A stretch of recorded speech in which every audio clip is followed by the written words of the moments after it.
वह खून कहो किस मतलब का जिसमें उबाल का नाम नहीं। वह खून कहो किस मतलब का आ सके देश के काम नहीं।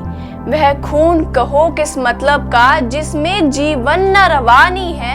जो परवश होकर बहता है वह खून नहीं है पानी है। उस दिन लोगों ने सही सही खून की कीमत पहचानी थी। जिस दिन सुभाष ने बर्मा में मांगी उससे कुर्बानी थी।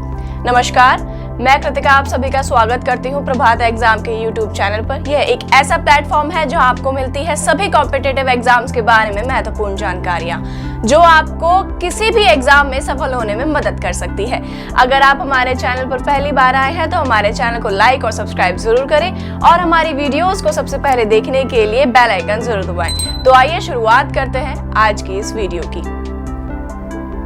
भारत को अंग्रेजों की गुलामी से मुक्त कराने में महत्वपूर्ण भूमिका निभाने वाले नेताजी सुभाष चंद्र बोस के बलिदान को देश कभी नहीं भूल सकता। खैर, वो अलग बात थी कि कभी भी उनके और गांधी जी के मध्य नहीं बनी। तो चलिए जानते हैं नेताजी के पुण्यतिथि पर उनसे जुड़ी कुछ अहम बातें। जहां एक और तमाम लोग उस समय सरकारी नौकरी पाने की ख्वाहिश रखते थे, वहीं नेताजी ने आजादी के संग्राम में शामिल होने के लिए भारतीय सिविल सेवा की आरामदेह नौकरी ठुकरा दी। भारतीय सिविल सेवा, जिसको आज की सबसे टफ एग्जाम्स में एक माना जाता है, उस समय नेताजी ने पहले ही अटेम्प्ट में चौथा स्थान प्राप्त किया था। एक ऐसी नौकरी जिसमें आपको अच्छे वेतन के साथ साथ मिलती है अच्छी जॉब सिक्योरिटी। जलियांवाला बाग हत्याकांड का उनके जीवन पर गहरा असर पड़ा, जिसके बाद ही उन्होंने स्वतंत्रता संग्राम में हिस्सा लेने की ठानी। गांधी विरोधी होने की वजह से और स्वतंत्रता संग्राम में भाग लेने के कारण उन्हें शायद ही किसी से कम तो नहीं लेकिन 11 बार जेलों में बंद रखा गया था। इन सभी के बावजूद नेताजी को भारतीय राष्ट्रीय कांग्रेस का 2 बार अध्यक्ष चुना गया था। साल 1941 में उन्हें एक घर में नजरबंद करके रखा गया था, जहां से वे भाग निकले। महात्मा गांधी और नेताजी सुभाष चंद्र बोस के बीच गहरे मतभेद थे। मामला यहां तक पहुंच गया था कि गांधी जी द्वारा कांग्रेस पार्टी के प्रस्तावित अध्यक्ष पदीय प्रत्याशी को हरा दिया। हालांकि नेताजी अध्यक्ष पद का चुनाव जीत चुके थे, मगर फिर भी उन्होंने कांग्रेस पार्टी से इस्तीफा दे दिया। नेताजी कार के माध्यम से लोग कोलकाता में गोमा के लिए निकल पड़े। वहां से वे ट्रेन से पेशावर के लिए चले। वहां से वे काबुल और फिर काबुल से जर्मनी की ओर चल पड़े, जहां वे अडोल्फ हिटलर से मिले। उसके बाद साल 1943 में जब नेताजी बर्लिन में थे, उन्होंने वहां आजाद हिंद रेडियो और फ्री इंडिया सेंटर की स्थापना भी की। अपने देश से बाहर जाकर भी उन्होंने अपने भीतर से आजादी की भावना को खत्म नहीं होने दिया। नेताजी जर्मनी से जापान वाया मेडागास्कर सबमरीन के सहारे यात्रा करते रहे।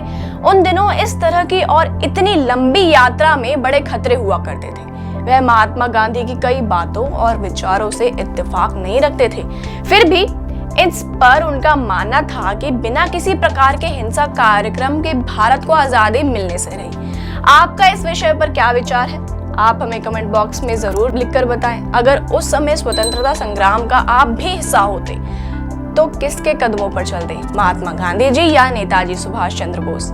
ऐसा माना जाता है कि नेताजी की मौत जापान में किसी हवाई दुर्घटना में हुई थी, मगर अब तक नेताजी के शरीर के कोई भी अवशेष कहीं से बरामद नहीं हुए हैं। नेताजी की मौत की गुत्थी आज भी अनसुलझी है और यहाँ तक कि भारत सरकार भी उसकी मौत के बारे में कुछ नहीं बोलना चाहती।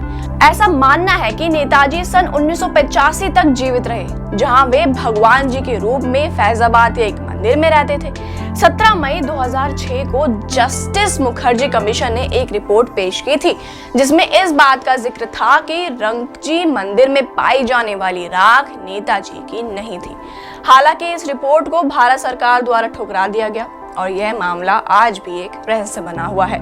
अगर आप भी नेताजी सुभाष चंद्र बोस के बारे में जानना चाहते हैं या उनसे जुड़ी कुछ रोचक बातों को आप सुनना चाहते हैं तो जरूर पढ़िए प्रभात प्रकाशन की पुस्तक नेताजी सुभाष चंद्र बोस, जिसे प्रवीण भल्ला द्वारा लिखा गया है। इस पुस्तक में आपको मिलेंगी नेताजी के बचपन से जुड़ी कुछ और रोचक कहानियां, तो अगर आपको हमारा आज का वीडियो पसंद आया हो तो इसे अपने दोस्तों में शेयर जरूर करें। उम्मीद है आपसे कल फिर मुलाकात होगी प्रभात एग्जाम के YouTube चैनल पर। तब तक के लिए नमस्कार।